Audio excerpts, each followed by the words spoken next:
What is going on, my friends? It has been a minute. It feels like it's been a minute since I've kind of did like a sit down video where we've just kind of sit down and chatted, mostly me talking and you guys hopefully listening. And I just thought it was time. I had something that I wanted to kind of talk about, and because my friends, I've been doing this for a while, and throughout my collecting journey, I've made a lot of mistakes. And what I want this video to be is uh, things that I wish somebody would have told me when I started collecting. That's what I want this video to be. So I'm going to share with you guys some things that I have learned, and maybe you're a brand new collector and you're just getting into it, and this is me telling you about some of the mistakes that I have made and helping you to potentially not make those mistakes, or potentially helping you avoid those, or maybe just better informing you on some stuff that I wish had been informed of at the beginning, because everybody's journey is different. Everybody gets into collecting differently. So I just want to start off by saying the first big thing I wish someone had told me is about FOMO, which for those of you that don't know, but you're all pretty smart, so I'm sure you know. FOMO, fear of missing out. I know there's a lot of feeling when it comes to figures, like, oh, I got to get this thing now or it's going to sell out. I got to get this or it's not going to become available. Oh, if I don't buy this, I'm never going to get it. My friends, always remember that these companies want your money. They want you to spend money on their product. 9 times out of 10, if there's something where money can be made, chances are they will do that. 9 times out of 10. Marvel Legends, perfect example. I've seen so many Build-A-Figures be re-released on single cards that when I first started collecting, I went to Walmart. They had the whole Rhino wave. Oh, I got to get this whole wave because I might never be able to get a Rhino otherwise. Or, that Thanos wave. If I don't get this Thanos, I might never be able to get another one. Trust me, they want your money. If it's profitable for them to make another Rhino, they will absolutely make one. I remember Magic when she came in the Book of Ashanti box set. People were spending big money. That figure was super sought after. And eventually, it took a while, but eventually we got another Magic. You know, Ulick was another one. And I fell into that category. I got the Ulick from the aftermarket and I paid more for it because I'm like, oh, chances are they're never going to make another Ulick. And they did. It just came out and it's pretty accessible. So you see what I'm saying? That's the trend where, especially with Marvel Legends, I think there's a thing where people feel like I got to get this Build-A-Figure now. Now, let me say this. It doesn't always work out that way. Not everything does eventually get re-released, but most stuff does. And if there's enough demand for it, if there's enough market for it, they'll do it. Black Series is doing the same thing with the archive collection. The reason why the archive collection exists is because people come into lines late. People come into the line late. They missed Anakin Skywalker. They can't get an Anakin Skywalker. They're going on eBay and they're paying however much to get that first Anakin Skywalker. Hasbro sees that and they're like, we want people to pay us for an Anakin Skywalker. R2-D2 was another one that was commanding a high price. He was super sought after. How many R2-D2s have we had since that first one? And they improved them. Every version, always gets more accessories, maybe slightly better paint, whatever, better face sculpt, better articulation, So in most cases, and this is where you kind of have to use your judgment. If you look at it and you say something where, this is a pretty popular piece, I think a lot of people want this, I'm pretty sure this will get re-released. Chances are you're probably right. There might be some times where it backfires and maybe we don't get it, but my friends, 9 times out of 10 we do. uh Wrestling figures is a big one for that, for a lot of guys. It's I remember the defining moments. Hulk Hogan, the first Mattel Hogan, it was like a big deal trying to find it and trying to track it down, and then I did, and I was super stoked because I'm like, wow, they'll probably never make another Hogan. And they did. They've made several Hogans. You know what I mean? So I really wish someone would have kind of told me that is, hey, it all comes around. Another one, uh, when I first started getting like big into Transformers, I was just kind of cherry picking Transformers, but then I got really into it. It was just after Titan's Return, and it was I guess it was Power of the Primes. I went back and I bought all the Titans Return figures because I'm like, this is it. Like, if I don't get these ones, I'm never gonna get a Galvatron. I gotta go back, excuse me, and get whatever Galvatron. It was either Titans Return or Combiner Wars. Titans Return, it was because he was a Titan. He had the movable head. I went back and got them all because I was so afraid that they were not gonna release these characters again. And now, just a couple years later, we're getting a better Galvatron. We're getting better versions of all these characters. I really wish that I had just waited and said, "Oh, wait," because chances are these main characters, they're gonna make them again, and they did. Uh, rule another I get rule number two, I guess. Thing number two, I wish someone had told me was pre-ordering. Now, pre-order is something. Uh, when I first started getting back into collecting, I was just pre-ordering everything I wanted. I pre-ordered it. Big mistake, because if you do that, you're gonna go broke really quick. Uh, if you just everything you want, you start pre-ordering. So eventually, I learned that, okay, if this is something that it's going to be pretty easy to get, it's going to be available everywhere. It's probably going to be in stores. Let me hold off. Like, uh, again, another example. It was Marvel Legends. It was the Mandroid wave. I had not fully understood that pre-order dates are subject to change, and just because Big Bad Toy Store says estimated arrival this date doesn't necessarily mean it's that date. It could be months in advance or months later. I did not know that, and I got burned many times by pre-orders and thinking, oh, I don't have to really pay attention because I know I didn't pre-order anything for April. And then something comes out 2 months early, hits your account or hits your card. You're not ready for it. Big mistake. So pre-ordering is something where I wish somebody would have maybe explained it to me a little better, and to pay attention to your pre-orders and to check them every so often. Just keep an eye on the dates. Make sure if something potentially got moved up, make sure you're ready for it. Just that kind of stuff. Another thing I wish someone had told me about pre-orders. For the most part, I pre-order from Amazon. I go Big Bad Toy Store, and sometimes Entertainment Earth, sometimes Hasbro Pulse. And then whoever gets me the item first, that's who gets my money. Or sometimes vice versa. Sometimes Big Bad Toy Store has something in stock, and maybe it's a bigger ticket item, and I'm like, I'm not ready for this because maybe I just bought these items.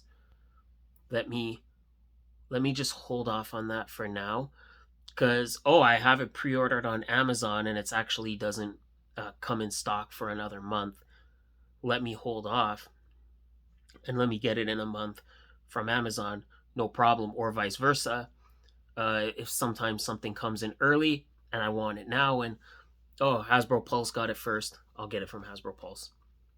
So that's another thing I wish someone would have kind of explained to me about pre-orders. And most places don't take your money right away. Some places do. Make sure you read that before you pre-order. Make sure you find out. But typically, most places do not. So you could pre-order from multiple places. It just, again, it all comes back to make sure you're paying attention to your pre-orders. Make sure you're keeping an eye on dates, because I've had it too where I've pre-ordered multiple things. I've pre-ordered something from multiple places and I've forgotten to cancel, and then now all of a sudden I have two of this, or I have two of that. Watch the pre-orders, keep an eye on the dates. That's a good thing to learn.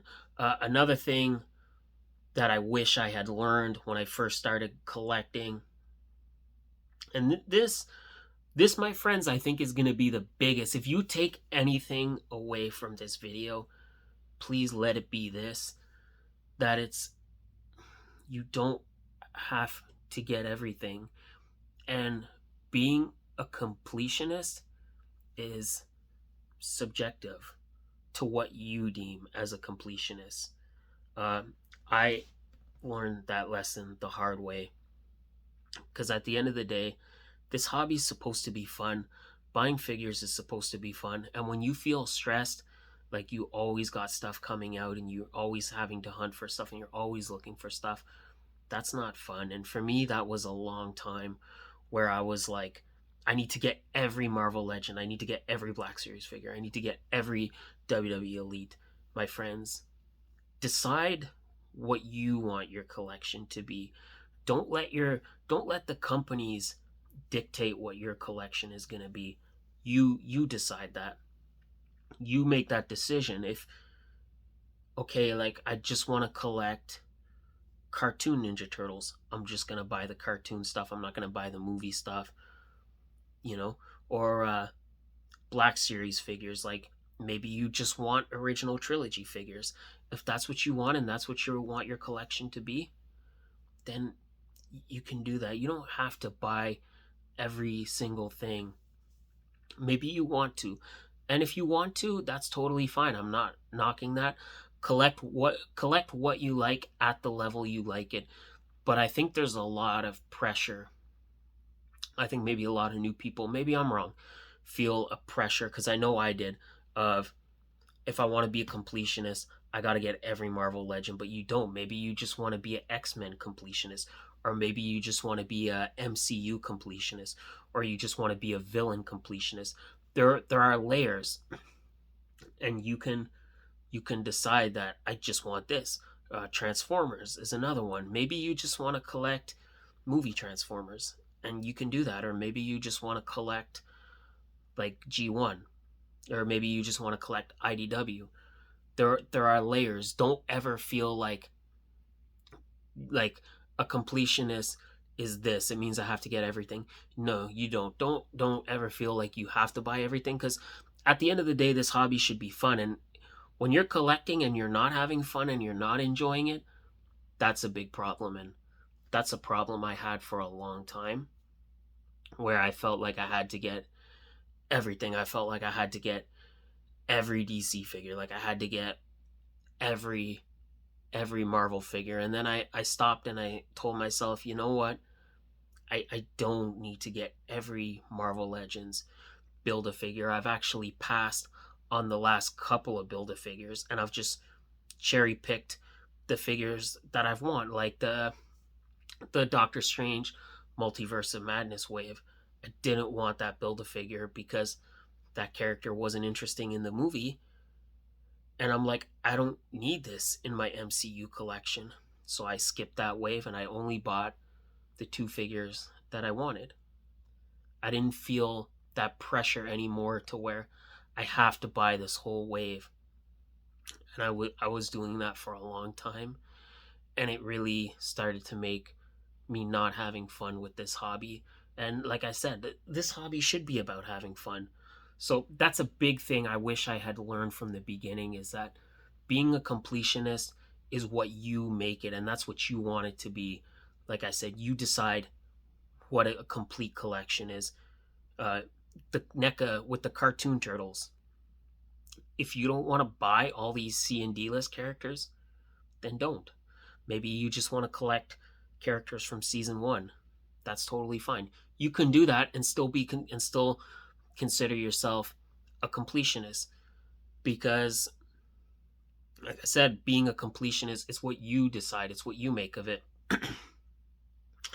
I think the other big thing was being involved with the community.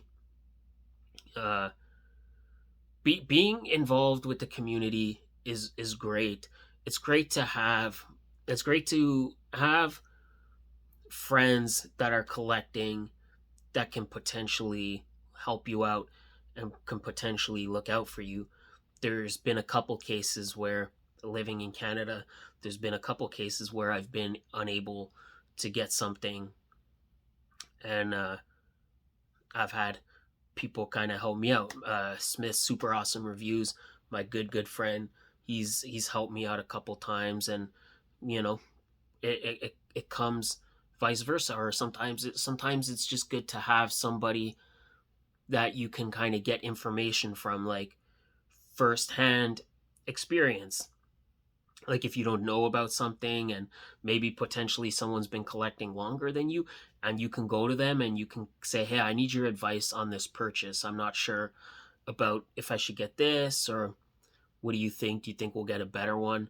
So I think being involved with the community is really great, because excuse me, it's not just meeting people and making friends, but sometimes people know more than you, and it's great when you're not sure about something and you can get firsthand advice, or you can get firsthand feedback from someone. I think that's so important. Or potentially, if there's an item that maybe you can't get, and maybe you don't want to pay aftermarket prices, but maybe they can get it for you, and maybe you have somebody that they can look out for you, and they can say, oh, you can't get it, don't worry, i'll I'll hook that up for you. Because like I said, there's been a couple times where Smith super awesome reviews has kind of helped me out, and I've helped him I think once, but it doesn't matter. So yeah, being involved with the community, again, when you're involved, there's several great Facebook groups you can go to. I'm gonna be a shill and plug the sanctuary. That's a great group. If you're not a member, what are you doing? Just join. What are you doing? But there's also like the Syndicate and Toy Savages and Open Box Mafia, just to name a few of the great groups that I'm involved in. And sometimes it's good, like people post and, oh, like this wave started showing up, and then oh, okay, perfect. So he posted that this wave is starting to hit. Now I need to know. Now I know to kind of be out on the lookout. Sorry, I keep clearing my throat. Usually I have some water here, but this time I forgot. It happens. But yeah, that's a great tool too, because sometimes people post and you can get an idea like, oh, this wave is starting to hit. I'm gonna be on the lookout for it, which is my last point. That I really wish I had learned how to hunt better when I started collecting, because when I started, I was just kind of like, let me go to Walmart and see what's there. Okay, so sorry, I thought I heard something. Let me go to Target and see what's there. But in time, I learned that you can kind of, for the most part, it varies on who you talk to, but for the most part, you can go to a store, and if you ask them, do you know when this is coming in, or do you know when your next truck is coming in? Most of the time they'll help you, unless you get someone who's in a really sour mood, which has happened to me. But for the most part, people are pretty helpful if you're just kind of asking them. Like I said, there's always that one example of someone that won't, but for the most part, people can be helpful. So that's a good tool that I wish I had learned at the beginning is getting an idea of what's of certain stores that you like to hit, getting an idea of when their trucks are coming in, when they put the new stuff out, when certain products are due, even if it's just like the when it was Holothon and Toys R Us was getting some of the Holothon stuff. I called them and I said, hey, what day do you guys get the Holothon stuff? And they told me exactly. So every day, not every day, I think it was every Friday, they were getting the Holothon stuff, which I think it was the same day as it was in the States. Every Friday I called and I said, do you have this? No? Okay, how about this? No? Okay, how about this? You know what I mean? I knew exactly what day because I'd asked them. I said, hey, what day do your trucks come in? And they told me. Most times they will. Most times people will help you. You know, if you're being disrespectful about it, maybe not. But again, it varies on the situation. But learning when the trucks come in and learning when new product is stocked is a great way to elevate your hunting. Learning which stores are better gives you a good idea of if you're planning to do a big hunt, it's a good idea to know which stores are going to be better and which stores are worse, to at least have that in mind, like, okay, this store never has anything, I'm going to make sure it's last. Or planning your route where I'm going to hit these three stores because they're close together and then I'll go to this area is all great tools if you really want to hunt for stuff. That's a great way to go about it. Like I said, planning routes, learning which stores are better and worse can really make a big difference on finding things and not finding things. Again, not always. Sometimes it doesn't matter. I've found super cool stuff at super crappy stores. Again, it's a toss up, but for the most part, actually paying attention and learning a little bit about your stores could really elevate your hunting game. Um, maybe not, but those are just some things that when I started getting back into collecting, I wish someone had kind of told me those things and maybe kind of inform me a little better so that I didn't make a lot of those mistakes. The biggest mistake for me was the FOMO and the thinking I had to buy everything. I bought a lot of toys that I regretted because I felt like I had to have them. So hopefully this video helps you. If this video helps you at all, please make sure to like it. Or if you thought it was entertaining, please make sure to like. Of course, leave me a comment, share this video. Please consider subscribing if you're not already. And if you like these kind of sit down chatty videos where it's just kind of me kind of riffing, then please make sure you let me know in the comments, because I'd be happy to do more. I got tons of more stuff to talk about, so let me know if that's something you like. uh, Also, I did mention the Sanctuary earlier. Make sure you go check out that group, because it's just great people. I'm a little biased, but I'm there, and other great people are there, so come check that out. Make sure you check out the Clickbait Wrestling Facebook group if you like wrestling and you want to get my view on wrestling, or you want to share your opinion on wrestling, because I like to hear what people say. Make sure you go there too. As always, you guys have been amazing. Thank you so much for all your continued support. I do so much appreciate it. And I will see you hopefully in the next video. Have a great day, and